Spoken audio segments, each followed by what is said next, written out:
What's up, everybody? Welcome back to Sprint Talks. I know it's been a very long time, and we wanted to make sure that everything was going to be set up correctly. So today, we brought in a special guest, Joseph Fahnbulleh. How y'all doing? The man, the myth, the legend himself. Nah. Man, thanks for coming on the show. Man, thanks for coming on the show, bro. Of course. No, I actually had already planned for you to eventually come on to the channel. But when you came up to me like, yo, you want to do something? I was like, oh, bet, perfect. Yeah. Like this works out. Of course. But I what kind of gave me the idea, I was on social media and I was looking at some of the pictures that you were posting on, just some of your outfits. And I was like, dang, these outfits is fire. I was like, I didn't know Joe had that in him, man. I'm like, Look. bro, come on over to the channel. We can talk real quick. We can have some conversations. No, yeah. Thank you. I was trying, because track isn't my life. That's what people would think. Yeah.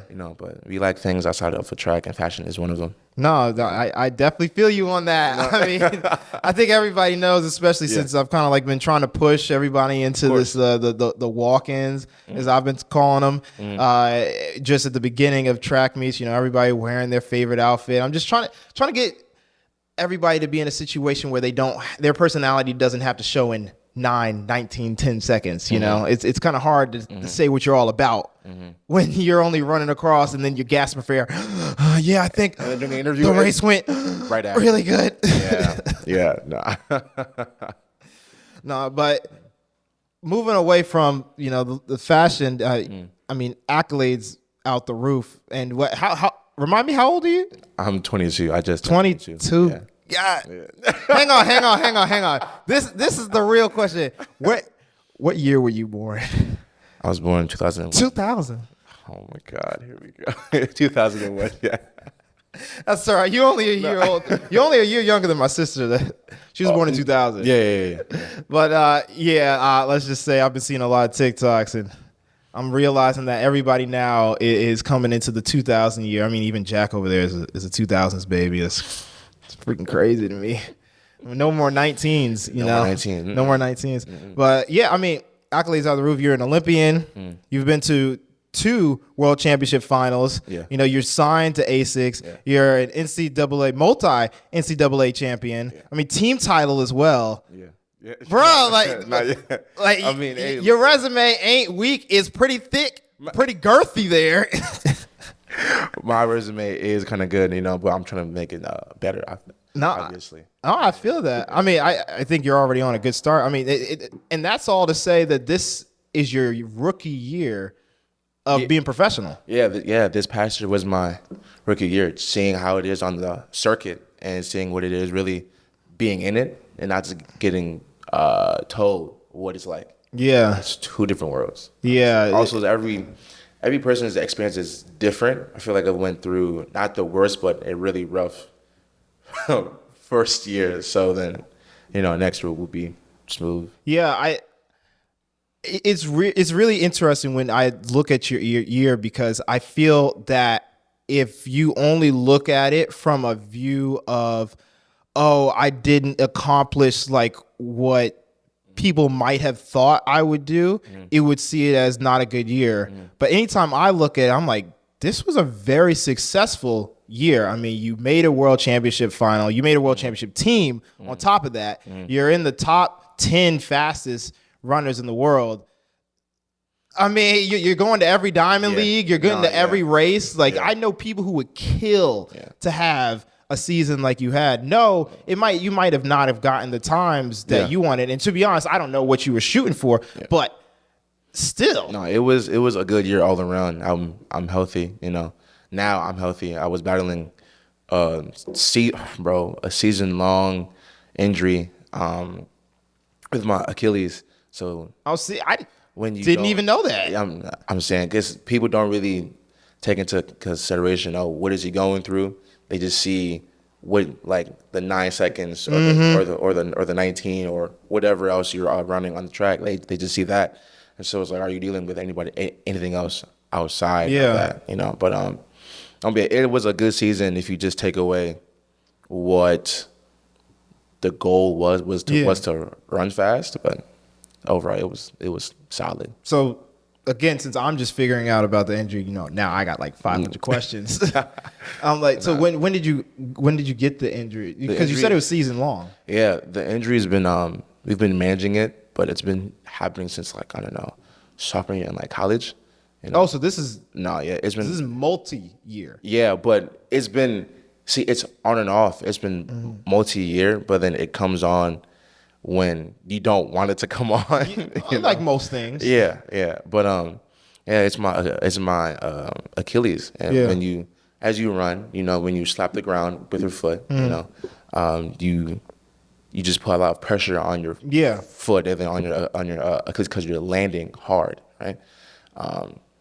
There was just pain in my Achilles, and anybody knows that if you're running with any foot pain, it's not a good feeling because that's all that we do. Like I can't stand in like a corner and then use my arms to like shoot a three. Yeah. If your leg is like injured, slightly injured, you know what I'm saying? We're a full body sport. Exactly. Like, you get injured your pinky, and all of a sudden you can't get in the 4-point stance to get in the blocks. Right. No, yeah.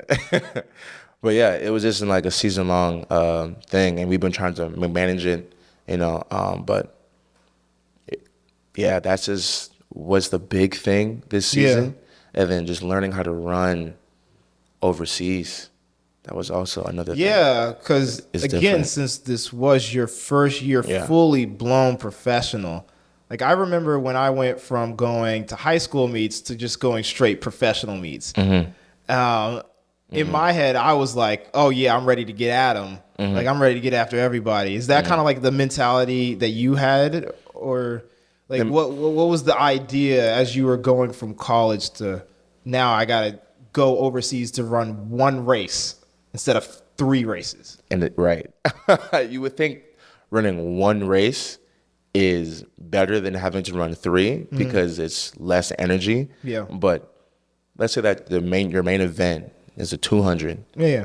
In college, you have the 4x1 and then the 100 first. Yeah. So when the 200 happens, you're already ready. Primed and ready. Barely warmed up anymore. Barely warmed up. Right. So you just got to go like run, But coming out of college to the pros, it was just how do we transition well?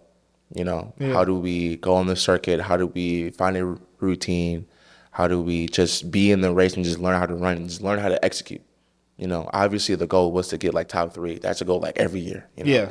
But learning how to execute under high pressure, and I've been figuring it out. I've been figuring out my start, figuring out all sorts of things. Just there's a new aspect of running when you don't have everybody telling you what to do. Yep. What to eat. Like you're kind of warm up. You're no coaches. You're saying it's just a whole big thing. You kind of become your own boss. Yeah. When you become your own boss, you have to hold yourself to a certain level, and I don't think people really understand that. So when they say that track guys are somewhat selfish or any any professional athlete is somewhat selfish, you have to be because you are your own boss. You are like a machine. You have to just keep moving and keep it and keep going. Yeah. But I like to most people know I'm a huge anime fan, and of course Goku has this line when he's using the Dragon Fist for the first time, and it's the saying, if I don't, who will? Of course. And it's that same mentality. If I don't do it for myself, who's going to do it for me? Exactly. And, just like as you said, and you're in college, people are like, yeah, they're going to continue to do it for you, and they're going to go out and they're going to be like, hey, you need to be here, and you need to make sure that you're doing this. But as a professional, the role's almost reverse. Now it's you are the leader, you're the captain of the ship, and you're now telling other people, like, I want this for myself. I want this for myself. I want to be able to be here. Like, what are we going to do to make sure that I'm here? It's really weird to do because, again, less than 6 months ago, people were just telling you to do that. Yeah. So do you feel like you've already started to move in that direction and you're comfortable with it? Or are you kind of just realizing it now? I was comfortable with it middle of the season, because after college I ran a few meets overseas, so I can get my feet wet, you know. But it came full circle after the season, where I had the end of meeting talk with my agent and my brother, and that's where I was like, this is you. You know, your agent can only do so much. You have to give him like firepower so he can go out and do his job. You know what I'm saying? So that's where it came full circle, where it's all on you. Like okay. Yeah, I see this like, all right, I'm gonna, you know, get my shit done. Exactly. And then I get that. I every time I like look at your career, I'm just like, yeah, you're going through the process of becoming a professional. But what's crazy is that I will see a lot of people who are in the process and never get out. And I always feel really bad, because it's like I want to reach out, but I never know how much, you know, to reach out. Reach out with. But I feel that you are in a situation where you're reaching out and you have like really good people around you. I mean, you have Grant, you have Arion, you know, everybody at Florida who's able to, you know, because they've seen so many professionals go through the system, they have that knowledge. You know, some of these kids, they turn professional and then they don't know what they're going to do next. Right. And I feel so bad, because it's like, right. It's like, because maybe they'll get the agent, but their agent doesn't have a contract lined up, and all of a sudden they're just waiting, and now they're always unattached, or you know, or they're on like some type of like bonus deal or anything, or like a clothing deal, right, where they don't get paid, they just get clothes. Yeah, I've seen a lot of those too, and I'm like you're talented. It is sad. No, it is sad. But you're so close. Yeah. And there's no like there's no G League. There's no G League. There's no OTE league for track. There's no XFL. That you're saying, like, it's just there's no program to bring you up. Yeah. Like college is literally intermediate. That process. Yeah. If you go to college. Right. Because a lot of Europeans don't run while they're in college. They aren't given scholarships or anything like that. So when I just watched Dina. You know, she was talking about how she's moving groups. She's going to go to Flo. Really? Coach Flo in Texas. Yeah. Really? Yeah. Okay. And she was doing this long letter, and she was like, oh, you know, thank you everything to my previous coach. You know, I've been with you for, I've been thinking like 19 years. And I'm over here 19 years. Yes. Hold on, I got to do some math. How old are you? Let me do some math. And my math ain't that good, so I'm pulling out my calculator. And I'm like, so you've been with him since you was 8 years old? Yeah. I'm that's wild. Yo, that's when you started. That would have been when I started track. And I've been through probably like 4 coaches, and one of those was my dad, and the other one was my high school coach. So I haven't been through that many coaches. And think that you've only been through one, and it's worked out for you. That's, you know, amazing, but that's so hard. To happen. Like that's so. It's not normal to see. It's not. It's not. You have to be good enough to go D1, be fortunate enough to go to the right school that fits your needs, and be really lucky to have a good coach. Yeah. And to have a good coach that cares about you, and that is a solid coach all around. You know, people are good enough and then fortunate to go to a right school, but the coaching is not where it needs to be, you know. So everything has to line up, and then you have to go out there. And at nationals, as we say at Florida, you have to drop your balls. Right? I love it. Drop your nuts. Go out there and go run. You know, the big times. Go throw it down. Exactly, and then, you know, be who you are. You know, but when you're at that level, when you're racing against, like when Godson was racing against Sean, right? That's just expected when you're at that level, though. You know, and then the expectation of you is to always to be great. Sometimes I'm not sure how you deal with it, because people, I'm sure there's a whole lot of talk and chatter about about how are you going to do the double? Is he going to do it? And you saying what time is he going to run? It's like people don't understand how much mental it takes to run and to have a big race, like how you had a big race, you know, how you ran the 19.3 at Oregon, and then how you did the double, and each time preparing for the rounds up against like Omanyala or all this other talk, and then in the finals, I'm saying, like, so props to you, first off. I appreciate that. Props to you, and then props to your team who managed you, you know, to like help you get to that point. You know what I'm saying? Yeah. I'm gonna flip the question later on, but I'm actually I will answer. Okay. Similar to how we were just talking about, you have to be, you know, very active in what you want from your team.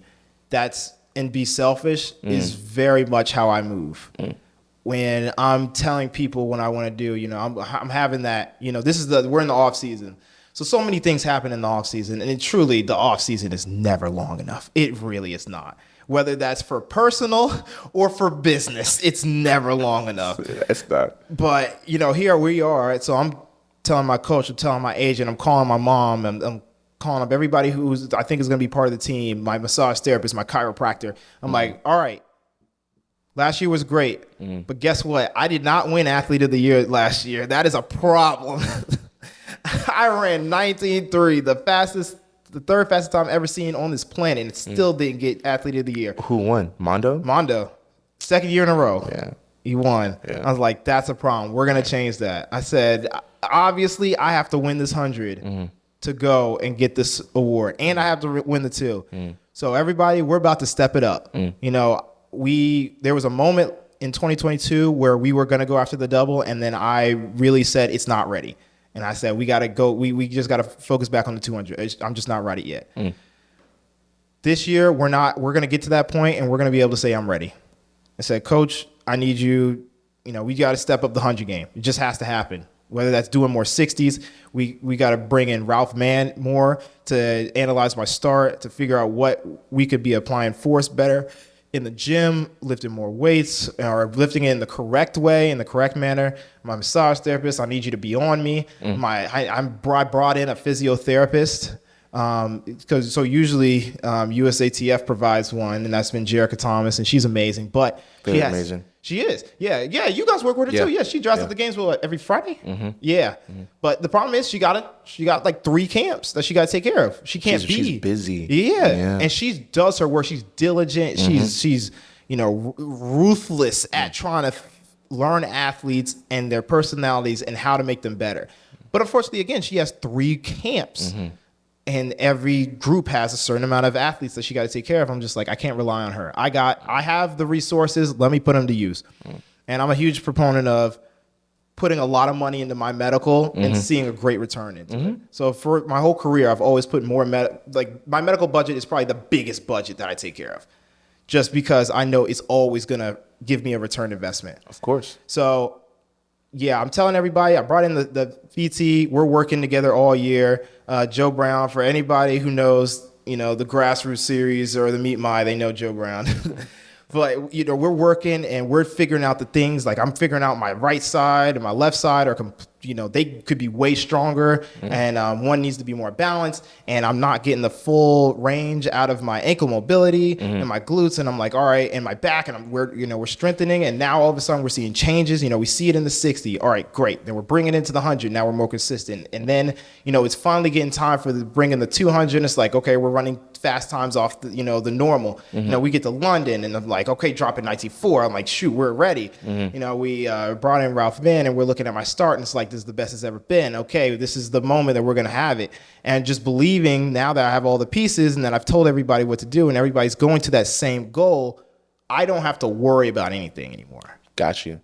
Like, it's no longer a worry. So anything that's outside, when people are like, what are you going to, like, why do you believe that you're going to be able to do this? You can't do this, all that stuff. You know what my new favorite thing to say is, what did I do in practice yesterday? Exactly. You can't tell me. Yeah. So that means you don't know nothing. Zero. You making assumptions off of the thought. You can't even be okay with me saying that I'm going to do this. Not that it's like, oh, well, I don't think you can do it. It's like, no, you're not going to do it. What did I do in practice yesterday? You don't know. You don't. You don't know. Just don't know. You don't know. Then I'm dropping these hard times in practice. Then I'm working my butt off. Then I'm getting mentally prepared. You don't know.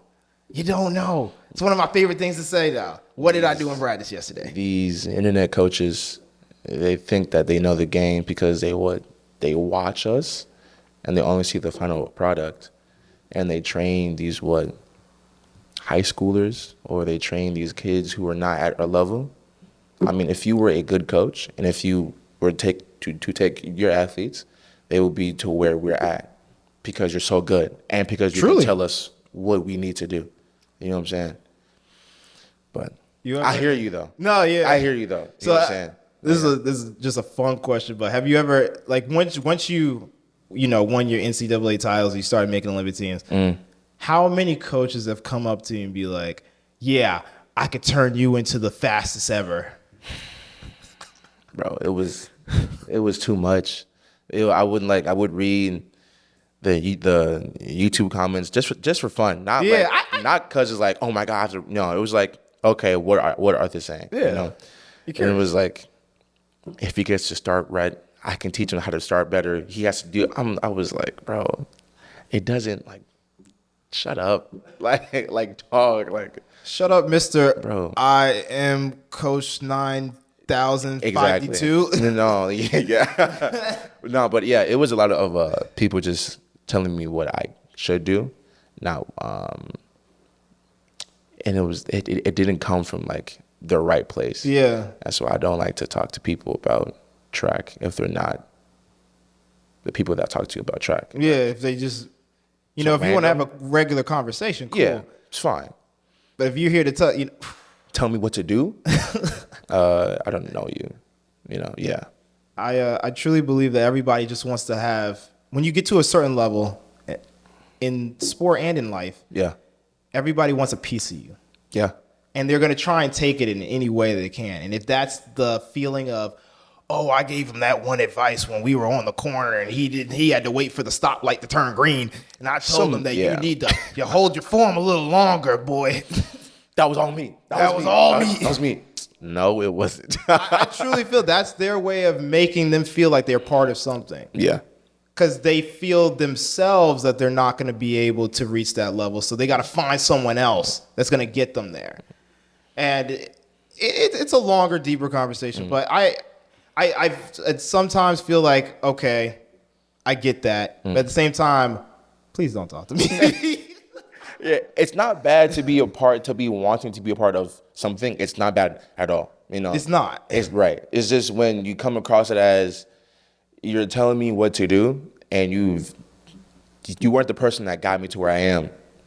Like, I would hear you, but would I take your advice? No. No. You know what I'm saying? Nah. But yeah. Yeah. So since we're in the mental space already of the conversation, have you felt that you've had to change your mindset? Yeah. Going into, I mean, again, you've already explained that, people have been taking care of you. You said you had that conversation earlier, probably just a few weeks ago, about how now you got to take care of yourself. What do you think now, going into this next year, your second year of being a professional, is going to be like your overarching theme of this right here has to change? I would say just being mentally there, just being like mentally there. When you're injured, sometimes you run scared because you don't want to hurt your injury, but that makes it worse because you're running scared and then you're babying it, Yeah. So also just being mentally present in the race has to be key, I would say. Could you elaborate on that? Yeah, yeah. Like being mentally present, especially in a race. In a race, yeah, because everything's going so fast. Everything, like, we don't have the I'm not saying a luxury, but we don't have the break as you would on a soccer field where you're constantly playing offense and defense, but you're not touching the ball every time. You can like take a breather, relax, and like see the game. Yeah. When you're running full throttle, sometimes you're in the flow state and you can just vibe out. But that's rare that you can vibe out in the flow state. Being mentally present in a race is just, everything has to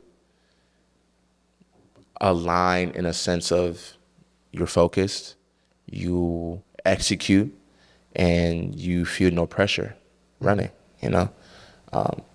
It's harder for people because, as I said, outside factors do make a difference. Like if you're injured or not, or if you just had like a bad, you just don't feel good in the warm-ups. But it's like with any like sport though. Breakpoint. I watched Breakpoint a while ago, and they were talking about how people get so mentally frustrated during the match. Yeah. That's a whole different like mental side. And the top tennis player has a sports psychiatrist she pays really good money for her to just talk with her and just get her mind right. Yeah. So your body is there. Your body is fit. Yeah. Your body is fit to run, let's say like 19 like crazy, But if your mind doesn't command the body, and if your mind is not there, you gonna run 20 point like slow. Yeah. Yeah. Yeah. I 100% agree. I mean, even it's funny that you started watching Breakpoint because I've also started watching it. Now I'm only on the second episode. Oh yeah. But I of course now that Boxster is doing a docuseries on track and field, I'm like, okay, I've already watched the F1 series, so I'm like, I might as well go watch the others. But yeah, having a therapist to just talk to, I mean, that's me. I pay a therapist year long so that we can talk constantly. And it's funny that you talk about being present, because in 2021, being present was a very hard thing for me. It was very hard to actually be in the race, the gun go off, and I would like, okay, I'm getting out, and then like we got to start moving now. And it's like, it was more like I'm getting out, and it's like, oh gosh, I hope nobody catches me. Oh gosh, I feel like I'm not in my best form. Like, am I going to have enough to start hitting it? All right, I'm hitting the gas, but I feel like I'm losing it. And all of a sudden I am losing it because those are the thoughts that I'm creating. And that's a hard thing to rewire if you've been thinking like that for a long time. And that's why I always tell people, please go invest in a sports therapist as soon as possible, because the sooner you can change your mindset, the easier it is to move into that next realm of going higher and higher. So I do understand what you mean, and that's why I asked for you to elaborate on being present in a race. And it's funny because throughout my docuseries on Peacock and even in the Netflix series, I talk a lot about the call room and how you can tell who is present, who is nervous, who is calm, who is present, and who just feels comfortable. Exactly. Who just feels comfortable, like, all right, cool, I've been here before. Yeah. This shit does not faze me. It's just another day. Another day. Let's just get to it. You have some guy over there that's like doing this, like shaking their leg. Oh my God. And it's like, you're making me nervous. Like, dude, like, calm down. You know who I always feel bad for? I feel bad for the countryman that is in lane 1. Because so if y'all don't know, at almost every Diamond League, they're able to have a wild card. And the wild card usually goes to a local athlete. Yeah. And that local athlete does not have the time normally to be there. Right. So if we're running 19 nines and 20 flats and 20.1s, this athlete's best time is probably a 20.2 or a 20.3. Yeah. And they get the worst lane too. And I'm like, oh man, I know that I know you got to be some type of nervous. Yeah. Because you're fighting. It shouldn't be a fight. Yeah, I'm saying it should not be a fight to run in lane 1 because it's a lane, no. But each that full curve, it's different. It's different. It's like how a court is different. Like wood courts are bouncier rather than concrete courts, obviously. And then clay courts. Exactly. for Grass. I mean, grass, clay, yeah. So look, bro, it's different. No, yeah, but yeah, you get a lot. The call room, such a different mindset, and I don't know. I always love going to the call room because I never know what I'm gonna see. Like sometimes you're gonna see, everybody be calm. Everybody who might think they're a hitter. Yeah. Oh yeah. Very Yeah, rare. Yeah. But sometimes you'll get that call room. I'm like, okay, all right, we got ourselves a race. Yeah. And then sometimes you'll go in and you're just like relaxed and it's like, hey, what you doing today? What'd you eat for breakfast? And the 200 call room is a little closer to that. Oh man, the 100 call room, it doesn't matter that everybody is best friends.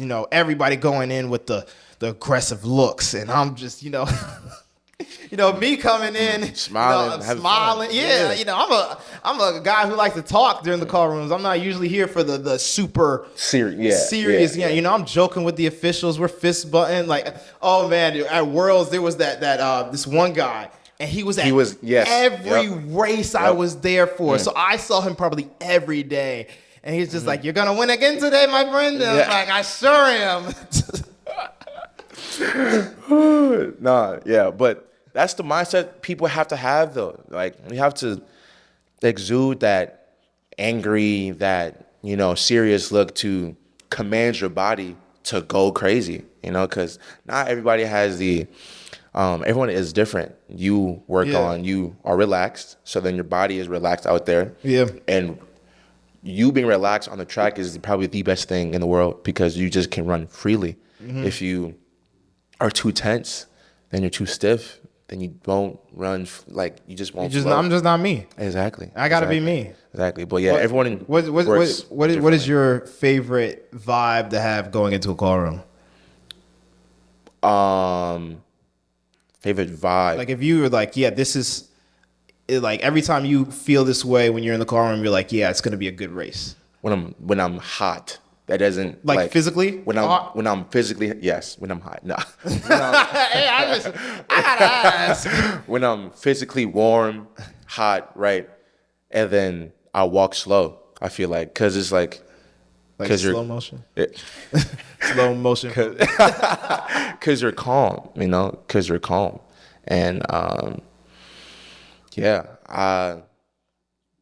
the vibe, I don't really care about other people. Yeah. Because it's like, it's your own lane, it's your own space. Yeah.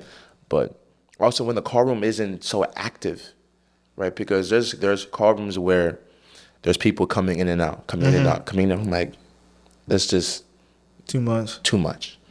Too much. Like Oregon is like perfect because Oregon for the Prefontaine. Okay. That was perfect because, and like at Nationals, because it's only your heat. It's quiet, only your heat. People are scared, people are nervous, people are having fun. But, I would say when I'm physically warm, physically ready, that's like the best time. I actually like a busy call room. Really? Because I get too bored. If it's just the people in my heat or the event, I just get bored because most of the time those 8 guys are with they're in their own headset. So it's like, okay, like what am I going to do for the next 12, 13 minutes? So that's why I'm like, I like to see other, like when they bring in other events, it's like, oh wow, are they going to run the 800? Oh, I got to catch that. They did. Yeah. And I love it when they have a TV inside because I hate when they don't have a TV. I'm just like, because you'll hear the crowd outside and they'll be roaring and they're like, and I'm like, what happened? I want to see. Fans in Europe are so crazy. Different, right? They're knowledgeable about every person that's in the heat. Not just like about track, but about every event. Yeah. Like from Jakob to Mondo to us, and then to Faith Kipyek. You saying Faith Kipyek? Yeah. They know everybody. Fans in the US don't know the heaviest hitter. Sometimes they just. Don't get me wrong. They know their favorites. They know their favorites. True. I would say the atmosphere is not the same.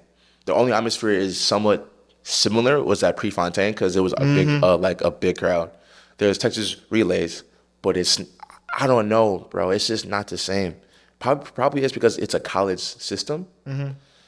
But Now, I'll tell you what. yeah, So the New York Grand Prix has actually been having a better environment. really. Like I've actually walked out and they get excited. And you know, we've had Sha'Carri come through and she walked out and these people started losing their minds. And, you know, we've had Sydney come through losing their minds. Yeah. And the kids, by far the best atmosphere for the youth. Good. Like I did a walk out there, bro. I thought I was a freaking rapper.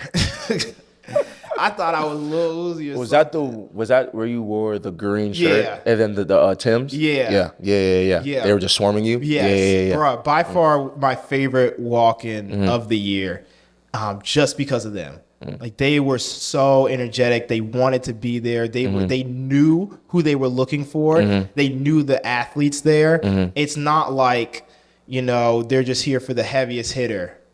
And they're not just there for Sydney. Right. They were there for every athlete that was coming, and they were excited. And I was like, this is the atmosphere I want to see Every meet that the U.S. can bring. Like because anytime you go to Europe, it's more adultish. It is.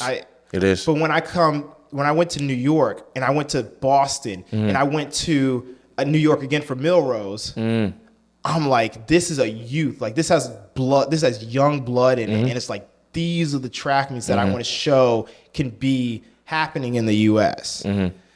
So yes, it is completely different vibe in Europe, and you will get stopped by about 5 people asking for your autographs outside the hotel. But I feel that there is a lot of potential still in the U.S. We just haven't hit those major cities. Like it's true. So the cities you will want to hit, or the cities that are like popping, that are known for track, I would think New York, Virginia, L.A., we gotta get to Texas. And Atlanta. Yeah, have you been to the Atlanta City Games? No, because you weren't there last. It's just so they just started. It used to be in Boston, right? And they moved it to Atlanta. Okay, it's a street meet, bro. Again, the kids, crazy, huh? Kids, bro. I'm telling you, bro. You gotta come. It's a street meet. It's hosted by Adidas, but anybody can come, bro. Right. It's not far up the road. I'm telling you, the kids. I'll probably slide. Yeah, and then for the people who do long distance, right? Have like your own little distance. Oh man, have you been seeing those distance meets? Those things have been packed out. See, look, I ran cross, and then people, bro, the amount of people that show up for cross country meets is insane. And I feel like if you do something in North Carolina or even on the West Coast in like, I don't know, like Wyoming or like NAU, where like a nice venue, it'll be just a good environment. You know? I agree with that. No, yeah. This is Sprint Talks, where we talk about sprints. And I like to give everybody a moment to give their insight on where they think the sprinting world is as a whole, but also give their insight of where they would like to take it. So, Joseph, seeing that this is your rookie year, but you've been, of course, heavily involved in the sprints world, what do you think you would like to see in your wildest fantasy go on to happen that be added or even taken out in what we have so far as a professional? To make it more interesting. And in what way? What way would you make it more interesting? I'm about to tell you to make it more interesting. I'm not sure if it was a IAAF or World Athletics. They're the same people. Okay. If you like trash talk, you get fined, or it was something about you. What, really? Yes, bro. If you talk online, because you know how there was like the Konisha Braxton and the Tara. Tara, you saying what all? I remember that. And then there was the Fred Curley and Marcel. I'm saying there was like if you should talk online, you get like not fined, but like it's some kind of like penalty, right? It's kind of lame, but. Are you serious? I swear. I need to look into that. My agent told me, and I was like, "There's no way," because like that's the whole sport. Yeah, that is literally how we get competitors to come, and then we like bring the best out of it. You saying everybody. So, in the off year, in what is it? 20. It's 2023 right now. The off We're going year. in. The 2026. 2026 is the off year. 26, right? Everybody who has been talking shit about anybody else, we have one meet, the regular track time like amount, 3 hours maybe. We have one meet. It's only head to heads. So only 2 people in the race. There's 9 lanes, but 2 of them will be filled. It does like how. I know what you're talking about. But Ben Johnson and you know what I'm saying? Michael Johnson. Only head to heads. Like it'll be Fred Curley and Marcel. Boom. Who won? All right, cool. Now you can't talk any more shit because I just beat your ass. Rematch? Fine. Yeah, it back. Let's run it back. And you could run it back. The same meet if you want to. The same meet. I mean, you're not wrong. You put money on the line, the same meet. Because we run rounds anyways, right? Yeah. Exactly. So, and it's 100 or it's a 200, right? Yeah, you need what? But you also train to come back and you train for rounds. Yeah. So it's like, you know what I'm saying? Run it back. Different meet. Okay, cool. Same meet. Put some money on the line. We can sport bet now. Yeah. Because we're on Prize Picks. Yeah. So, you know what I'm saying? You put some money on the line and then you go crazy. I like this idea. So ahead that we actually during COVID, me and my agent tried to put on a meet like that in Las Vegas. It was it was gonna be a street meet. Prime. It was gonna be like Grant versus Rye in like the 200 hurdles. Prime. It was gonna be like me versus Christian in the 150. I think they were talking about trying to get Sydney to run against somebody. They were gonna have a few field events. But yeah. I could see this. I could definitely see. Also doing weird, like how you said, 200 hurdles, weird length events that we don't usually do. Get to see every time. Exactly. Yeah. Or the exhibition races. Exactly. Who has the fastest 100 split of a 150, or who can hold their top speed longer, or who is like who gets like to the top speed quickest. Yeah. Cool. That's like a regular 60, but like add some like twist to it. Yeah. Make it more interesting because like people betting on the idea of who held their top end, who had the most top end, who held it the longest, right? Who who had the fastest 60, right? Oh, I can see that. It's just running is boring. You're running in circles. Running is boring. See, I don't find the actual act boring. No. The actual act is not boring. Let me rephrase. I love running. Running is my life. I love ASICs. Okay, anyways.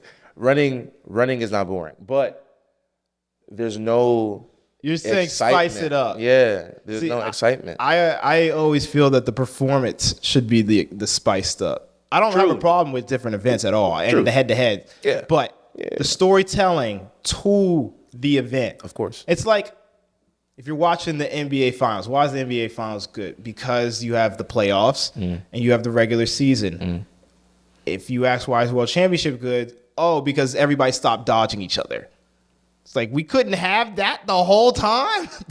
Like that's the cool part. Like I'm gonna see you eventually. Exactly. I'm gonna see you eventually. Yeah. You know what I'm saying. No, I feel it's the performance of the sport is what I specifically would always want to change. But head to heads, I like that. 2026 head to heads. Head to heads. You know what I'm saying? And more trash talking. Yeah. And more trash talking. Trash talking. I'm not saying I'm about to call out like Fred Curley and say, hey, you're slow. But like, I'm not doing that. But if it's like, I don't know, not like disrespectfully though. No, I get what you're saying. Yeah. Just, we got the same goal.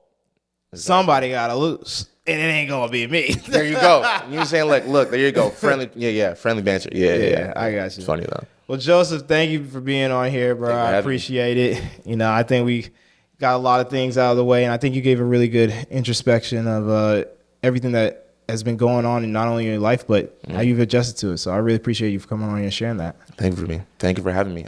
Thank you for just asking the questions that people want to hear. You know what I'm saying? Because not really people are like that bold to ask or they don't ask the certain questions that like really invoke like thought. You know what I'm saying? So I got you, bro. And anytime you want to come on, just let me know. You can talk about whatever you want to talk about, bro. All right, everybody. Thank you again for listening. This has been another great episode of Sprint Talks. Again, if you haven't, make sure that you subscribe because we have tons of great content. Joseph might be appearing in some of our other great videos, and we have so many other things to talk about, whether that's running in our grassroots program, which is training, or just getting to know what we're doing in our Untitled series. Guys, like, comment, share, and we'll see you in the next video.